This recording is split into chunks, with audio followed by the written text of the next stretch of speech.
All right, let's get practicing in QuickBooks Online. Grab the link below in the description so that you can follow along.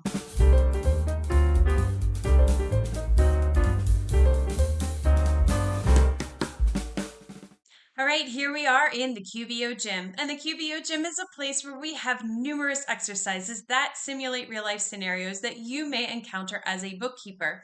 Every single month, we come out with new exercises for you to practice your skills and complete, and we break it down for you into 4 different sections. Today, we're going to be working in the December cardio section. At the top here is a little animated video to give you a synopsis of what you're going to be doing for Craig that month. He is our fictitious business owner. Further down is an interactive quiz that will test your knowledge based on the video up above.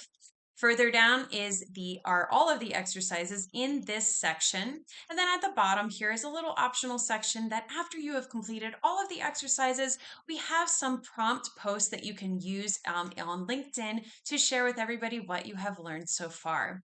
So let's go ahead and dive into our exercise. We are going to practice today collecting W9s from contractors. Go ahead and click on that link, and when you do, the exercise will appear for you. I have it pulled up here on the right-hand side, so let's see what we're going to do today. Our scenario today is that Craig has asked you to make sure he has W-9s for all of his contractors, as you will need these to prepare 1099s next year. While getting these is good practice at the end of the year, an even better practice is to streamline the process would be to make sure that Craig gets a W-9 from each new contractor prior to paying them for the first time. Determining who needs a 1099 is outside of the scope of this lesson, so we're just going to be demonstrating with a handful of Craig's contractors. We're going to be working in the advanced sample company. Again, if you you need to be in the same session of the advanced sample company from the previous exercises. If you have not completed those yet, go ahead and click on the link on the top right corner of your screen. That'll take you to the first exercise. Complete that one and all the ones following until you get back to this one.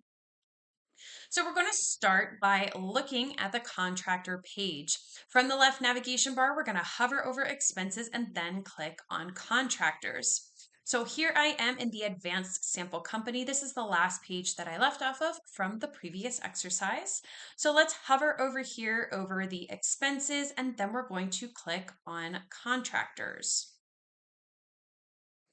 And when we do, here are the contractor pages, or here is the contractor page. But if you notice, there is only one contractor set up right now.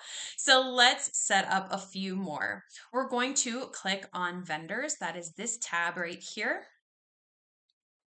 And we'll start with Books by Bessie. We need to turn on 1099 tracking for her. So let's just click on her name and then click on Edit. Here's Books by Bessie. Go ahead and click on her name. And then you're going to click on this Edit button right here.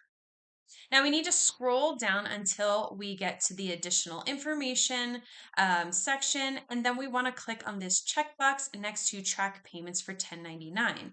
So go ahead and do that, and then we're going to click Save. Now that we have turned on 1099 tracking, Books by Bessie shows up on the contractors page. So let's see how that looks now. Go ahead and click on contractors, this tab right here. And you can see that Books by Bessie has been added here since we turned on the tracking, but we'll still need to attach a W9. So let's see how to do it. There are a couple of different ways to handle the W9 information, so we're just going to look at one of them now. Go ahead and click on Finish Setup and Pay, and you'll get this little pop-up that appears.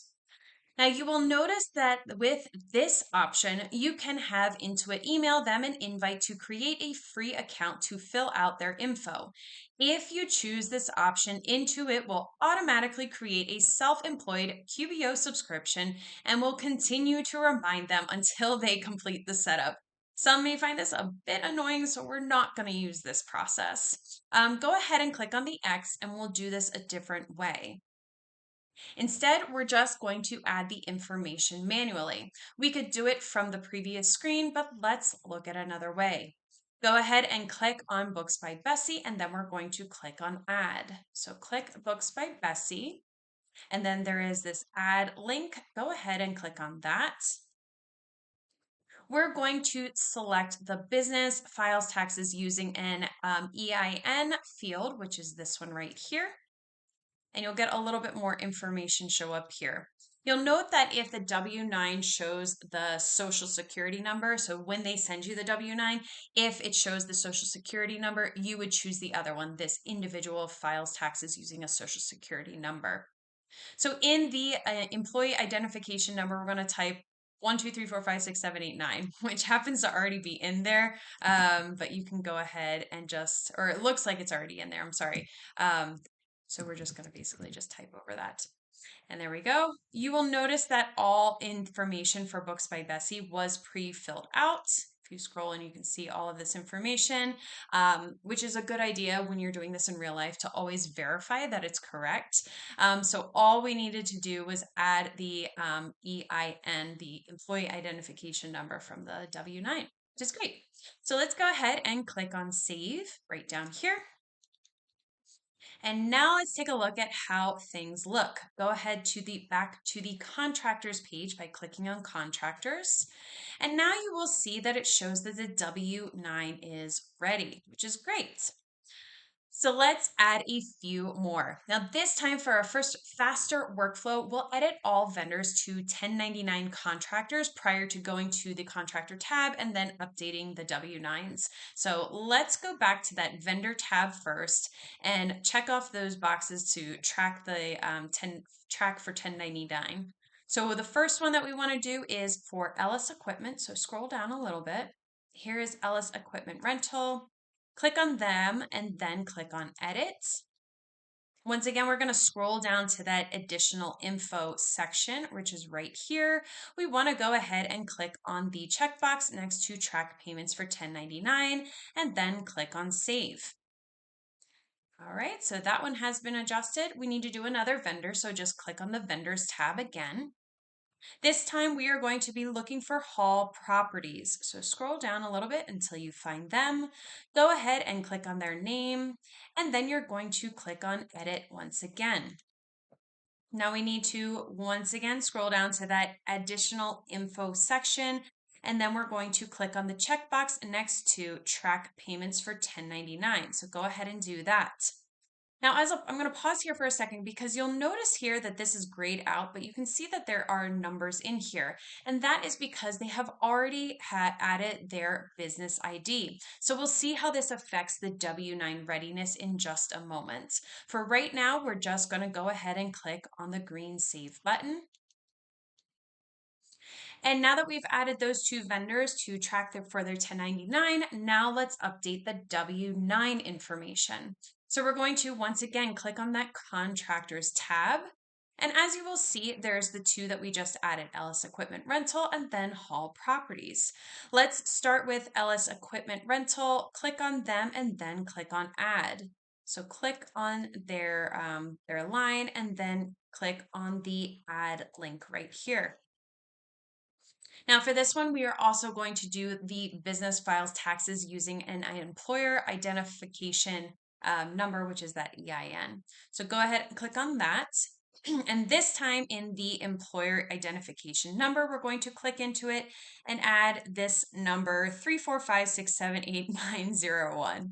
So go ahead and type that 901, and then we're going to click on Save. So click on the green Save button. And once again, in real life, you would want to just double check that all of the information that was on that card is indeed correct.